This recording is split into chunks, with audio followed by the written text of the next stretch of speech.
Buenas tardes, Euskadi. Yo quería comenzar también, como ha terminado Idoia y también Arantxa. Para mí es siempre un honor venir a Euskadi, venir a compartir un acto de campaña electoral con los compañeros y compañeras del Partido Socialista de Euskadi, de un partido centenario, como decía Idoia, pero con un partido, sobre todo, que tiene más futuro que pasado y es ya bastante largo. Por cierto, siempre es un orgullo, siempre es un honor, porque hay grandes figuras de la política española, de la política vasca, que nos dejaron de manera muy traumática como consecuencia de la violencia hace ya afortunadamente muchos años, gigantes políticos que inspiran la acción pasada, presente y futura de muchísimos políticos y políticas, jóvenes y no tan jóvenes como es mi caso, y desde luego la memoria, el legado de líderes como Fernando Buesa permanecen en nuestro corazón y no van a poder manchar su legado, ni la herencia, ni la inspiración que representa para nosotros y nosotras. Hoy cuando venía, esta mañana, hemos hecho un acto con la comunidad científica en Madrid, un acto que creo que era un acto debido, un acto que le debíamos a la comunidad científica después de muchos años de recortes, de austeridad, de abandono, de renuncias. Y era un acto también que le debíamos al conjunto de la sociedad española, porque si hemos aprendido algo durante estos largos meses de pandemia, de estado de alarma, de presencia en nuestras vidas del COVID, es la importancia de la ciencia, de la investigación, de la innovación, del desarrollo, de todo aquello que ahora mismo estamos esperando hasta incluso con impaciencia para saber cuándo la ciencia nos va a poder suministrar una vacuna, un remedio terapéutico que nos permita volver a una mejor normalidad, que era la normalidad que teníamos antes de la irrupción del virus en nuestras vidas.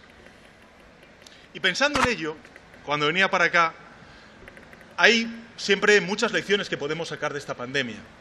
En términos políticos, ¿qué lección podríamos sacar de esta pandemia? Bueno, yo recuerdo hace ya unos cuantos años, cuando irrumpieron en el escenario político internacional, también en el escenario político nacional, líderes que iban de fuertes, de duros, líderes que cuestionaban, por ejemplo, el orden internacional, que banalizaban el conocimiento, que frivolizaban sobre la ciencia, que decían que el cambio climático no existe, que eso es una invención de una élite verde que simplemente tiene una serie de intereses para seguir invirtiendo en tecnologías renovables, en energías limpias, en detrimento de aquellas vinculadas con los combustibles fósiles, con el petróleo, con el gas. Líderes, en definitiva, que han demostrado una falta total, ya no solamente de empatía con aquellos ciudadanos que están sufriendo el COVID, con aquellos que pueden estar en riesgo de sufrir el COVID, sino también hasta incluso de cuán vulnerable era despreciar a la ciencia, despreciar el conocimiento, imponer en lugar de dialogar y tratar de romper el orden multilateral en lugar de fortalecerlo. El Gobierno de España ha hecho todo lo contrario a eso. El Gobierno de España ha tomado todas las decisiones basadas en la ciencia, en el conocimiento. Es verdad que la ciencia y el conocimiento, te decía, estamos limitados, no tenemos el remedio, no conocemos este virus, es un virus desconocido para todos nosotros, para el conjunto de la humanidad, pero aún así podemos saber cuáles son los patrones de comportamiento de un virus y en consecuencia actuar. De ahí que tomáramos medidas tan graves, tan difíciles, como, por ejemplo, el confinamiento o como, por ejemplo, como estamos ahora mismo todos, con la mascarilla y también tratando de guardar las distancias sociales para no contaminarnos, no contagiarnos del virus. Ciencia, transparencia. Nosotros siempre pusimos de cara a la opinión pública todos los datos que nos suministraban los expertos en relación con el número de contagios y, desgraciadamente, también con el número de fallecidos. Junto con la ciencia y la transparencia, la unidad. Del Gobierno de España nunca se habrá escuchado ni una sola crítica, y podríamos haber hecho alguna crítica legítima a algún gobierno autonómico por cómo han ido gestionando, no solamente este año, sino también en épocas pasadas, el fortalecimiento, no, el debilitamiento de nuestro sistema de salud pública. Pero antepusimos la unidad, el arrimar el hombro, el ir todos juntos, el dialogar, ese término que hemos puesto de moda de alguna manera los socialistas de la cogobernanza. Yo escucho algunas veces a los líderes de Euskadi nacionalistas decir: en Euskadi, si lo hubiésemos hecho solos, independientes, lo hubiéramos hecho mejor. No es cierto. No es cierto. Lo hemos hecho bien porque lo hemos hecho juntos, arrimando el hombro, todas las instituciones con un único objetivo, que era salvar vidas y defender la salud pública de nuestros conciudadanos. La unidad también que se desplegó con los agentes sociales para poner en marcha, como bien ha dicho antes Arantxa, una red tupida de protección social a los trabajadores, a los empresarios, a los trabajadores autónomos, a aquellos colectivos que han devenido vulnerables como consecuencia de la crisis del COVID en su vertiente económica y sanitaria, y como paradigma de todo ello, la asunción por primera vez en la historia de nuestra democracia de un ingreso mínimo vital en beneficio de aquellos colectivos más vulnerables.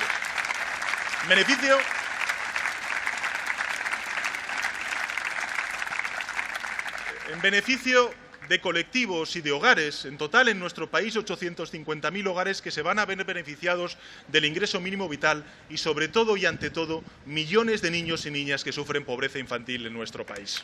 Ese es el compromiso del Gobierno de España. Ciencia, unidad, transparencia y una defensa del multilateralismo que tenemos en nuestro país con los gobiernos autonómicos, con los gobiernos y las diputaciones provinciales o forales, en el caso de Euskadi, con los ayuntamientos, desde el más pequeño al más grande. Eso es también el multilateralismo que tenemos en nuestro país. Pero junto a ello también tratar de reforzar el proyecto europeo y también el orden multilateral, Naciones Unidas y la Organización Mundial de la Salud. Qué pena que un gran país como Estados Unidos haya decidido abandonar la Organización Mundial de la Salud, cuando más necesario es fortalecer el orden multilateral. Porque ante una pandemia que no atiende ni a fronteras, ni a ideologías, ni a ninguna cuestión vinculada con la religión, lo que necesitamos es caminar juntos, unidos, reforzar precisamente el orden multilateral que desgraciadamente están poniendo en cuestión algunas superpotencias en nuestro planeta. Por eso, amigos y amigas, es tan importante Europa. Por eso es tan importante, tan decisivo Europa. Fijaros, hoy ha habido una importante votación. Nosotros hemos presentado a nuestra vicepresidenta económica, Nadia Calviño, para un puesto muy importante, que era la presidencia del Eurogrupo. Necesitábamos 10 votos de los 19 votos de los integrantes, de los países integrantes en la zona euro, y desgraciadamente nos hemos quedado a 9, nos hemos quedado a 1 de poder lograr la mayoría y tener a una mujer socialista de España al frente de la presidencia del Eurogrupo. No ha podido ser, pero desde aquí le mando un abrazo a Nadia Calviño, que es una extraordinaria vicepresidenta económica, y sin duda alguna también le reconozco el triunfo, en este caso, al ministro de Economías irlandés, y lo más importante es que empecemos a trabajar ya, codo con codo, para que la próxima semana Europa dé una respuesta de las dimensiones y de la envergadura que tenemos respecto a la crisis económica, sanitaria y social por delante. Mirad, por cierto, no sé si habréis visto que durante esta semana ha habido algún líder del Partido Popular que ha venido a asemejar un poco la situación de Alemania a España, han venido a hacer un ejercicio de supuesta añoranza de que ojalá en España ocurriera lo de Alemania. No, si en Alemania y en España tenemos gobiernos responsables. La diferencia entre Alemania y España no está en el gobierno, está en la oposición. Ellos tienen una oposición responsable y aquí no la tenemos. Aquí lo que tenemos es una oposición que ha utilizado el virus para tratar de acosar y derribar al Gobierno de España. No lo han logrado, lo volverán a intentar con la crisis económica y social, y ya les adelanto, volverán a fracasar como fracasaron con la emergencia sanitaria. Lo volverán a hacer y volverán a fracasar. Y volverán a fracasar. Pero volviendo a Europa, amigos y amigas, mirad, yo creo que como estamos tan cerca de este momento que estamos viviendo en presente continuo, en muchas ocasiones, cuando yo hablo con algunos compatriotas, empresarios, trabajadores e incluso políticos, que dicen, bueno, ya el COVID ha pasado. No, el COVID no ha pasado. El COVID no ha pasado. Esta es una pandemia que tenemos que seguir manteniendo a raya, tenemos que seguir manteniendo las distancias sociales, tenemos que andar con precaución, ponernos la mascarilla. También es cierto que tenemos que disfrutar de esta reconquista de nuestros espacios, de nuestra libertad, que hemos tenido precisamente que renunciar a ella para poder contener el virus y mantener a raya y doblegar la curva del virus. Por eso yo os animo a no bajar la guardia, pero a ganar la calle, a ganar los comercios, a ganar las empresas, en definitiva, a volver a respirar y a volver a disfrutar de este gran país que es el País Vasco y de este gran país que es España. Y esto también lo digo por algo que ha comentado antes Idoia. Mirad, gracias al confinamiento, gracias a las medidas de restricción que estamos haciendo, ¿no?, durante estas últimas semanas, durante estos últimos meses, hemos doblegado la curva, hemos plantado cara con contundencia al virus, lo estamos manteniendo a raya. Pero fijaros, la democracia tiene que funcionar, debe funcionar y puede funcionar si mantenemos la protección de la que nos hemos dotado, que hemos aprendido a lo largo de estas semanas tan trágicas para nuestro país. Por eso pido que haya participación el próximo 12 de julio en Euskadi. Pido que se vaya a votar con prudencia. Y además del voto prudente, me gustaría un voto valiente. Y un voto valiente es votar por aquel partido que aporta soluciones, que mira hacia adelante, que no quiere que nadie se quede atrás, y ese es el Partido Socialista de Euskadi, y esa es Idoia Mendia como candidata a la lehendakaritza de Euskadi. Ese es el voto que defiendo y ese es el voto que creo para Euskadi. Porque lo necesitamos, esa participación. Necesitamos esa participación, esa legitimación del próximo Parlamento de Euskadi y del próximo Gobierno que se configure gracias al apoyo parlamentario. Europa. Europa tiene que salvar a Europa. Os decía antes, vivimos esta crisis en presente continuo. Desgraciadamente no la hemos podido dejar atrás todavía. Espero y deseo que dentro de poco la ciencia nos aporte, nos arroje esa luz en la que estamos todos deseosos de poder encontrar. Y yo creo que estamos ahora mismo en nuestro continente, en Europa, en un momento tan crítico, tan inédito, porque estamos en una pandemia que el mundo no ha vivido en los últimos 100 años. Esta es la gravedad de la situación que tenemos por delante. Pero estamos en un momento de la historia de la construcción europea muy semejante a lo que fueron los tratados fundacionales de la Unión Europea entonces en 1957 del año pasado. Os diría que hasta incluso estamos en términos históricos en un momento tan importante como fue el ingreso de España y de Portugal entonces, porque nos incorporamos juntos allá por los años 80 del siglo pasado. La creación del mercado único, la creación de la unión monetaria, estamos en un momento como ese. Estamos en un momento en el que necesita Europa movilizar recursos como si fuera un plan Marshall, como se hizo, por cierto, en Europa como consecuencia de la Segunda Guerra Mundial, para no dejar a nadie atrás y para recuperar la senda de crecimiento económico. Esa es la tarea que tenemos por delante. Y para eso me gustaría contar humildemente con el apoyo de la oposición. ¿Y qué es lo que ha hecho la derecha durante estos meses? Ha utilizado los muertos para tratar de desgastar al Gobierno. Ha votado en contra del estado de alarma, que se ha demostrado ser un instrumento eficaz para contener la pandemia, y ha tratado de mancillar el buen nombre de la democracia española diciendo poco menos que yo he hecho una utilización, un uso espúreo del estado de alarma ante las instituciones comunitarias. Eso es lo que ha hecho la derecha.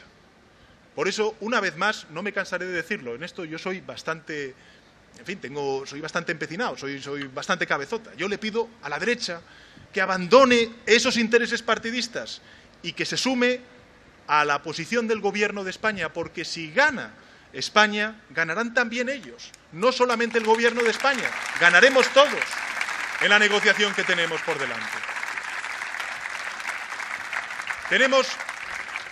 Tenemos que recuperar la economía, pero es cierto también que la pandemia nos ha cambiado el mundo. Tenemos nuevos problemas, algunos otros que vienen de atrás, como es la desigualdad, la exclusión, la falta de oportunidades de nuestros jóvenes. Tenemos que arrojar nuevas soluciones, tenemos que construir una nueva economía. Es cierto que los objetivos van a ser siempre los mismos: crecimiento económico, creación de empleo, cohesión social, cohesión territorial, para que esas oportunidades estén en todo el territorio, sea una gran urbe o una pequeña ciudad o municipio de Euskadi y de España.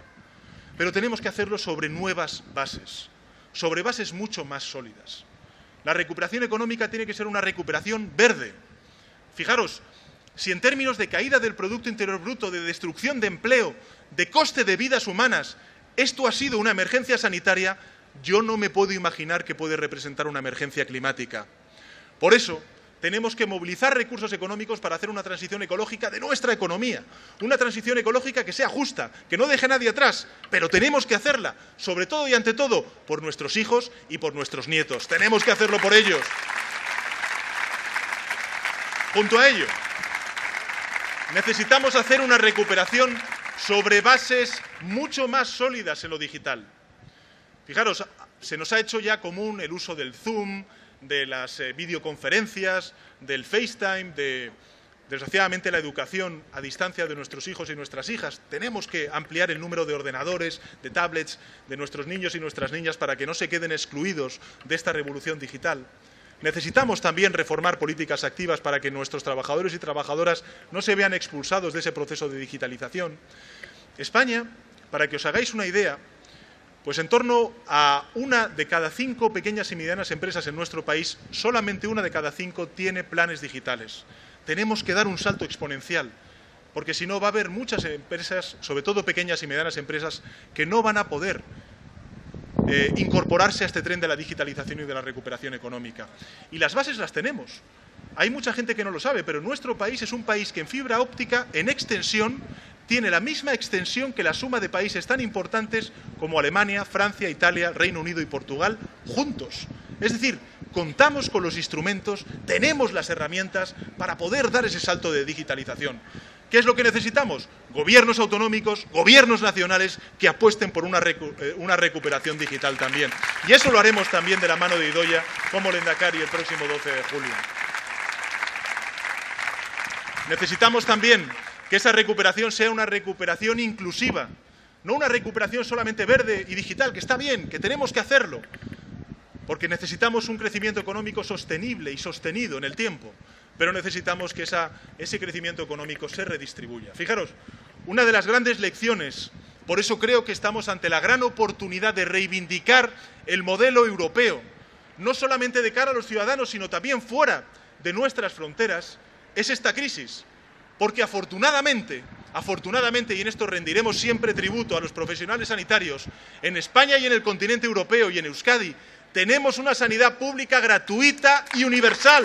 Y hay otros países que no lo tienen. Lo estamos viendo. Por eso esta es una gran oportunidad para reivindicar el modelo europeo, para reivindicarlo respecto a los ciudadanos y también para reivindicarlo fuera. Un modelo de redistribución, de sostenibilidad social, de inclusión, de no dejar a nadie atrás, ya sean los mayores con su sistema de pensiones público, ya sea la atención a la dependencia y las residencias de mayores, ya sea la educación pública, ya sea la formación profesional, la universidad, ya sea también la ciencia, como decía antes, y sin duda alguna también el ingreso mínimo vital.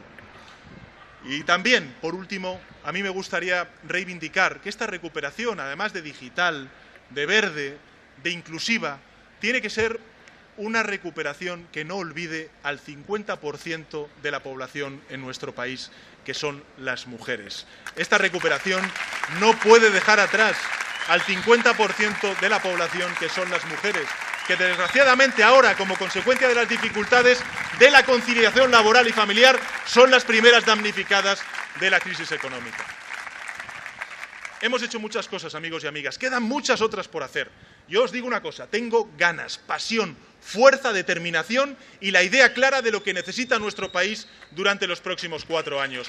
Lo que necesito son gobiernos aliados. Necesito a Idoia como Lehendakari del País Vasco a partir del 12 de julio.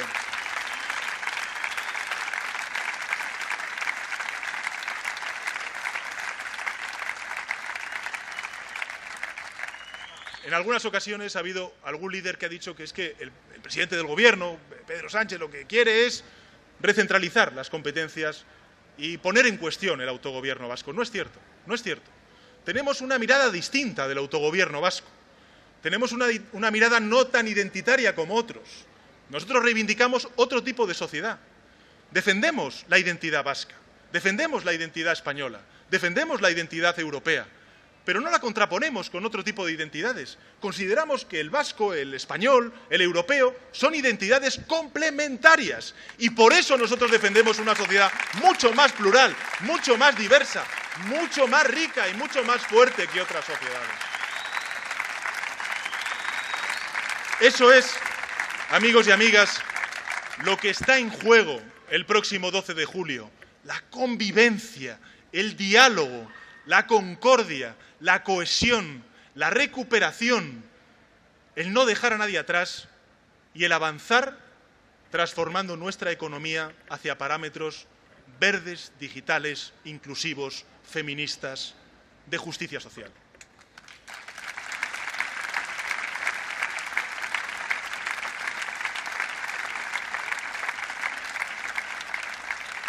Yo sé, amigos y amigas, que son objetivos grandes, muy ambiciosos.